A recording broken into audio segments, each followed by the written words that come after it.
कई लोग आते हैं, हमारे पास भी लोग आते हैं कि साहब इतना पैसा दे दो, हम आपके पक्ष में कर देंगे। और वो आपने इसमें देख लिया, सॉफ्टवेयर के माध्यम से आपने जहां वोट डाला उसको सॉफ्टवेयर ने परिवर्तित करके छाप दूसरा दिया, और नतीजा ये उनका जनता का वोट नहीं है, ये मशीन का वोट है।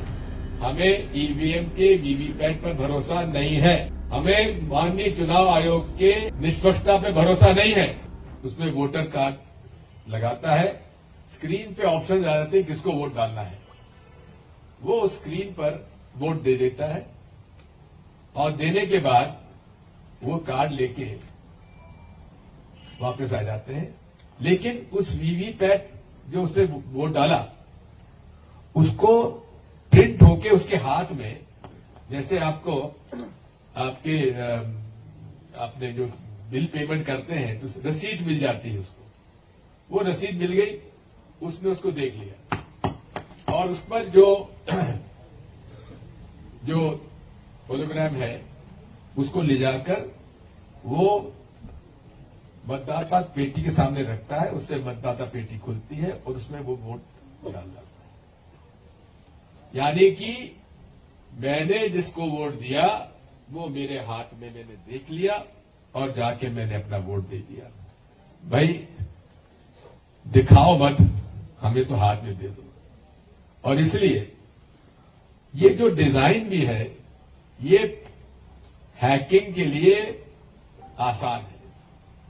और लोग कहते हैं हम लोग, ये कई लोग आते हैं, हमारे पास भी लोग आते हैं कि साहब इतना पैसा दे दो, हम आपके पक्ष में कर देंगे। ये किसी सब बोगस है, पैसा खा के भाग जाते हैं और कई लोग लुट चुके हैं इस मामले में।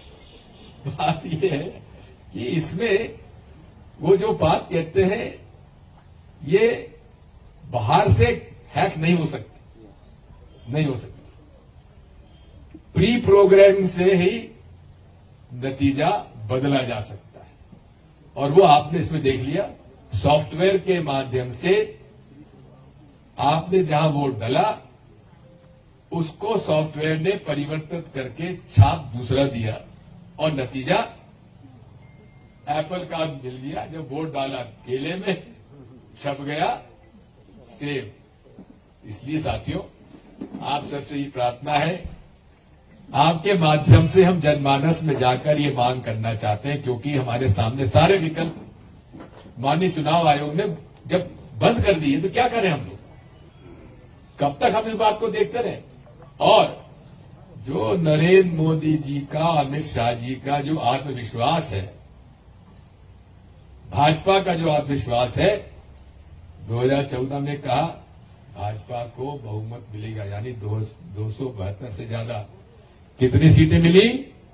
284 मिली कि नहीं मिली? फिर कहा 300 पार, कितनी सीटें मिली? 303। और अब क्या कह रहे हैं? 400। ये उनका जनता का वोट नहीं है, ये मशीन का वोट है। अगर इसी प्रकार से होता रहा तो आप समझ सकते हैं विपक्ष के पास क्या विकल्प बचेगा।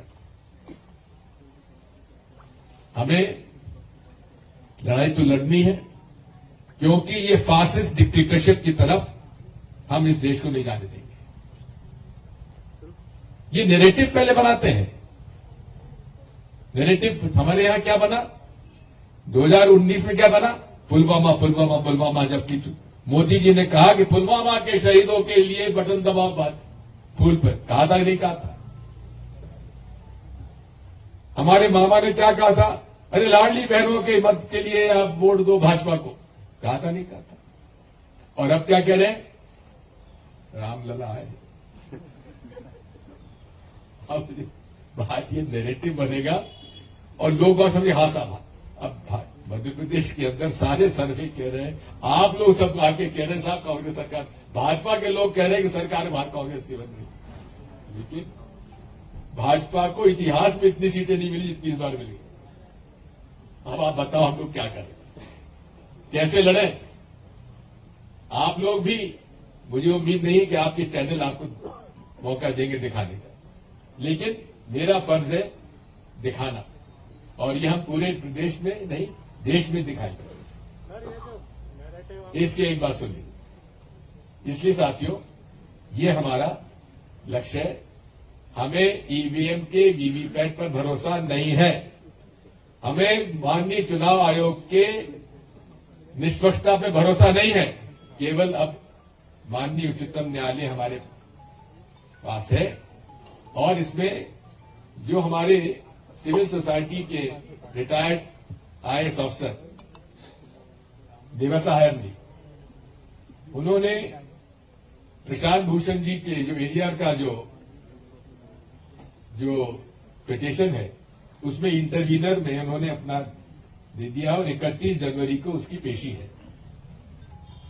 हम तो उम्मीद करेंगे, हम तो मांग करते हैं माननीय